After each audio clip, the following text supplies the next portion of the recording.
My name is Emily, and I'm 33 years old. I have a family of three. My husband, Bob, who is the same age as me, and our 3-year-old daughter, Jessica. Bob's family runs a tutoring school. His parents were teachers in the past, and Bob himself holds a teaching license. I can hardly believe I married into such a wealthy and intelligent family. Initially, my parents and friends were worried about me, but their concerns were unnecessary. Bob's family warmly welcomed me and accepted me as I am. My mother-in-law, Mary, who has 3 sons, was especially happy to have a daughter in the family. Although I was nervous at first, my energetic and cheerful nature is my strength. I decided to be myself and built a good relationship with them. I hold a second-class landscaping construction management engineer certificate, working on greening projects in parks and commercial facilities. I studied hard to earn this national certification, and even after going out to the field, it was a test of physical strength. The job is demanding, but I always take care of my health and am proud of my strength as a woman. Bob, now teaching at the family's tutoring school, used to be an elementary school teacher. We first met when I visited his school for a greening project meeting. After giving birth, I took maternity leave and just returned to work last year. With my daughter still young, I prioritize family now, but sometimes I can't make it in time to pick her up. In those times, Mary helps and Bob picks her up if he can. I am grateful for their support in balancing my career and family life. However, there is one person in my married life who troubles me, my sister-in-law, Lisa. She is Bob's brother's wife. Bob is the second of 3 brothers, with the youngest being single. The eldest son, Jacob, is married to Lisa, who is mainly a housewife but also helps with the tutoring school's accounting and administration. She seems to plan on sending her 5-year-old son to a private elementary school. From the first meeting at my in-laws' house, I knew she had different values and ways of thinking from mine. Petite, always well-dressed and smiling. I initially thought she was lovely, but she turned out to be two-faced.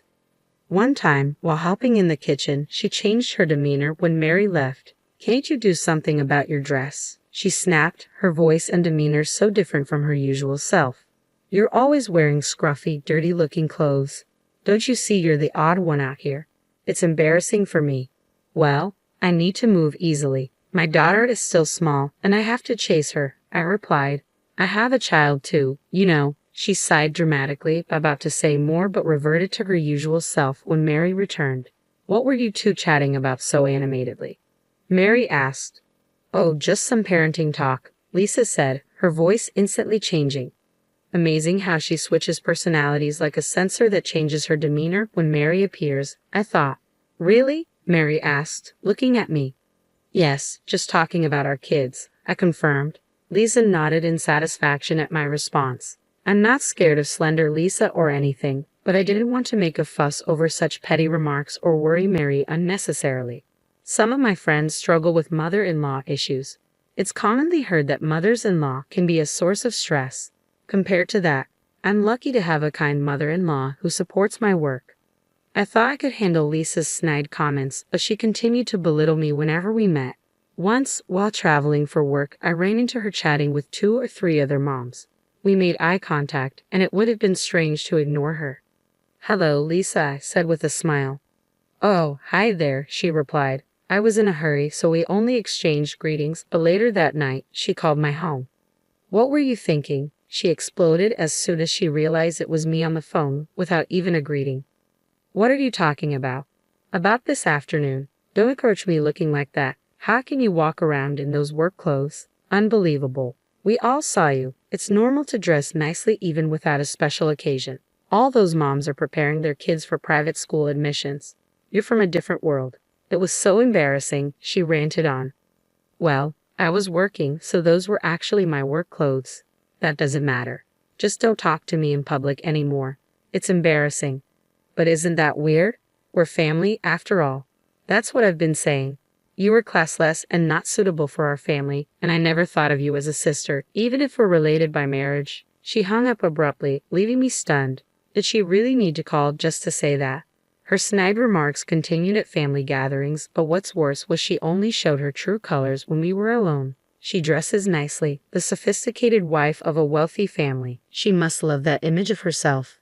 I don't mind that, but I don't understand why she feels the need to attack me for not fitting her taste.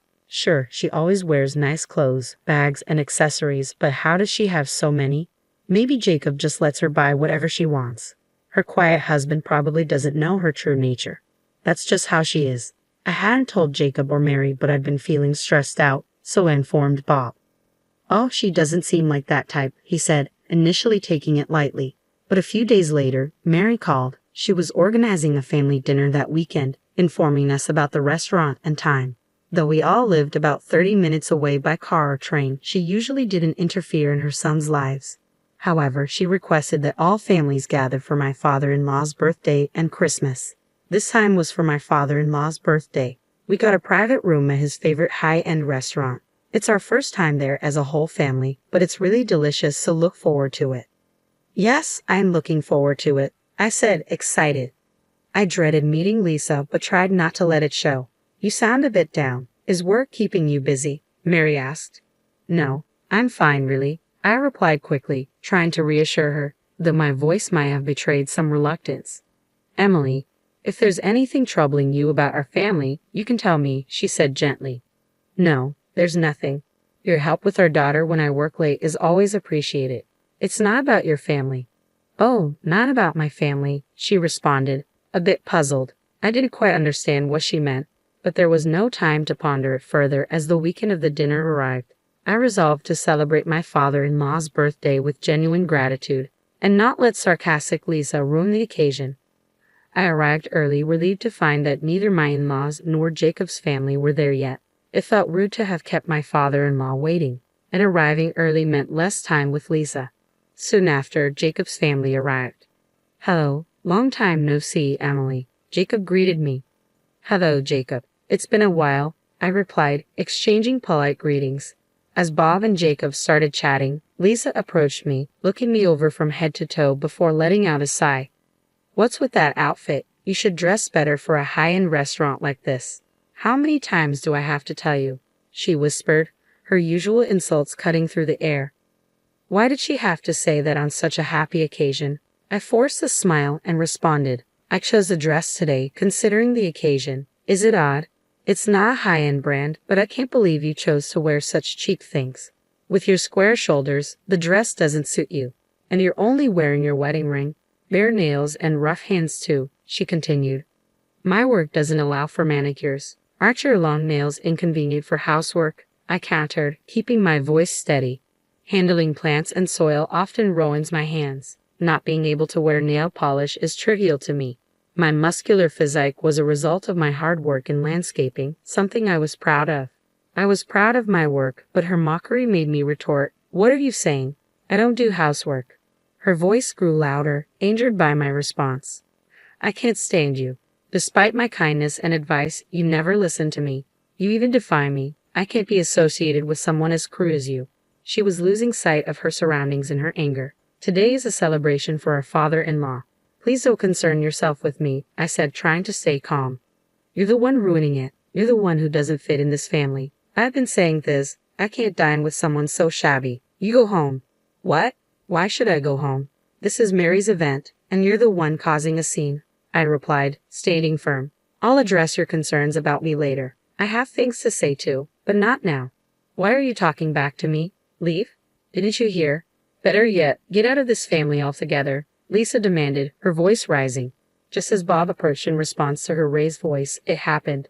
The one who should leave is you, came a calm yet authoritative voice. The door of the private room smoothly opened, and Mary quietly entered.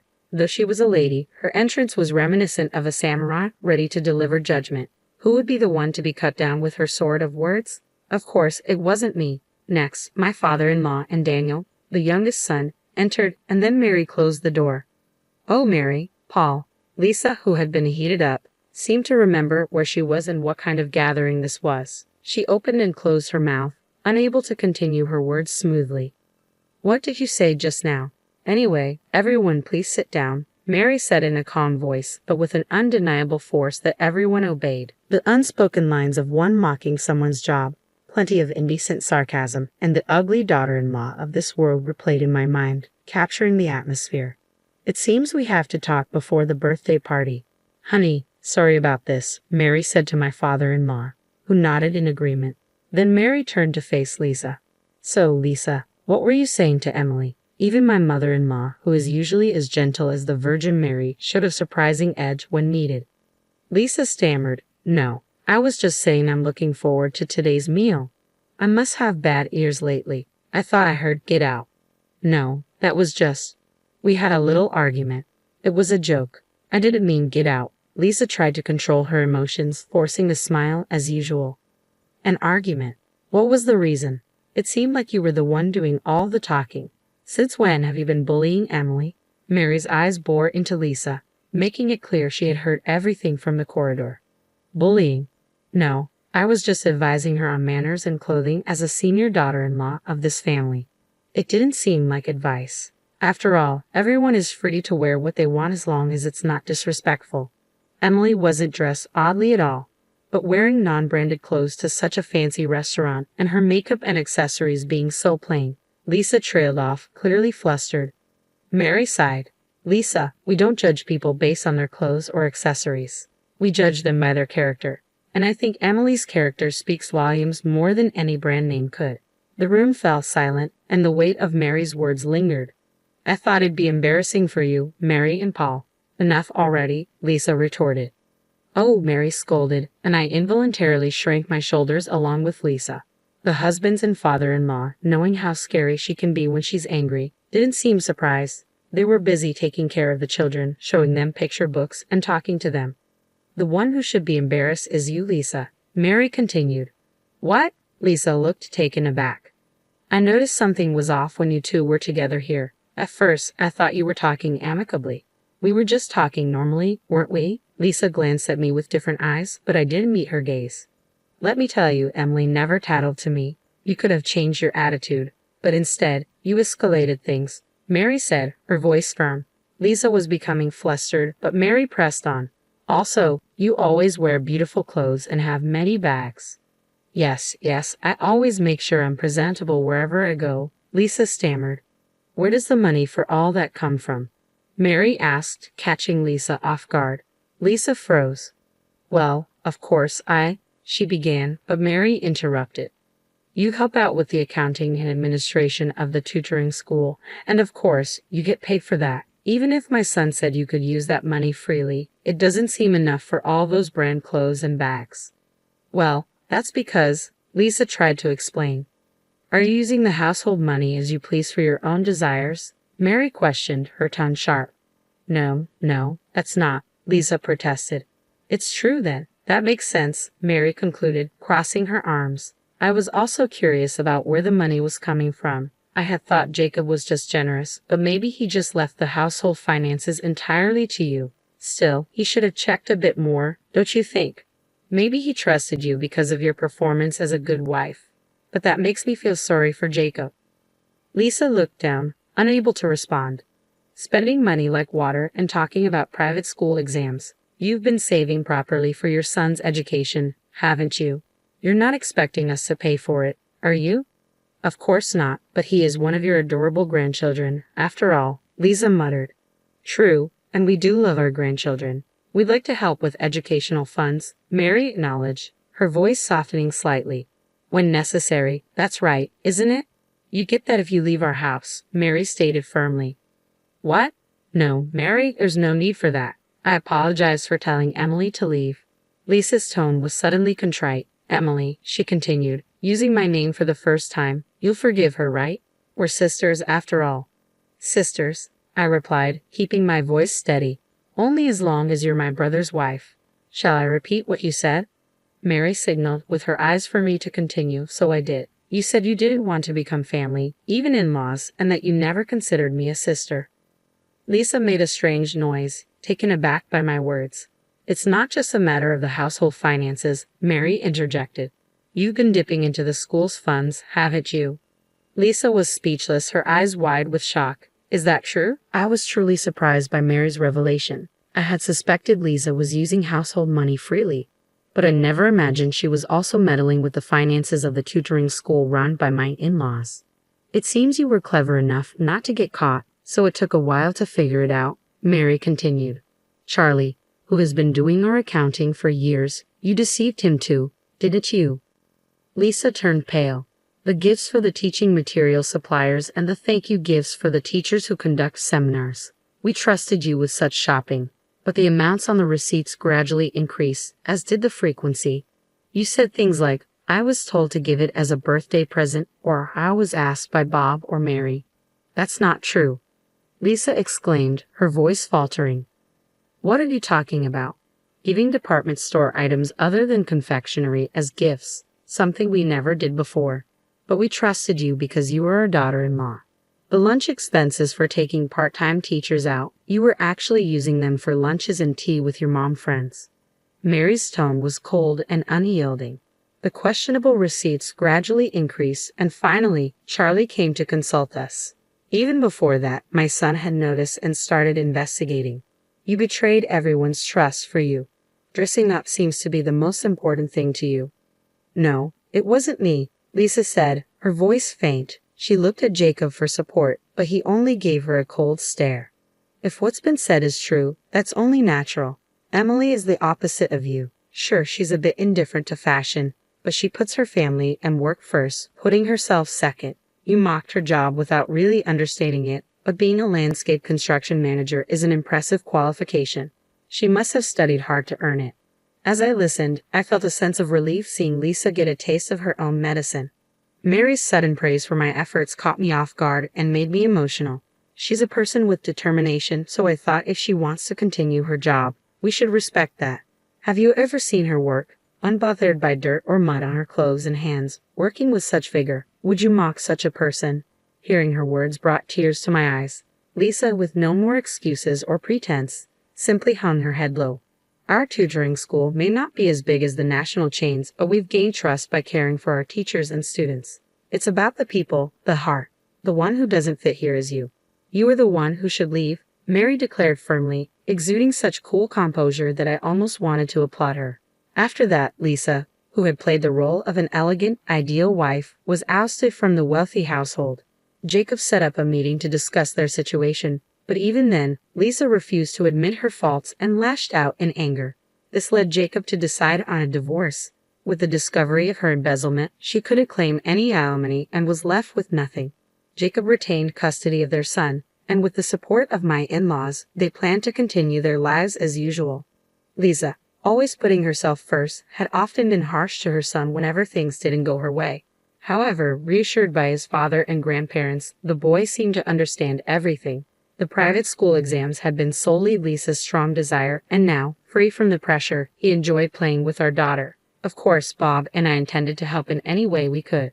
One relaxed weekend at my in-laws, Mary approached me and said, "I'm really sorry for making you feel bad all this time. We should have noticed earlier." "Not at all. I didn't mind it initially," I replied. "From now on, don't hesitate to speak up if you're in trouble, okay?" Mary added with genuine concern.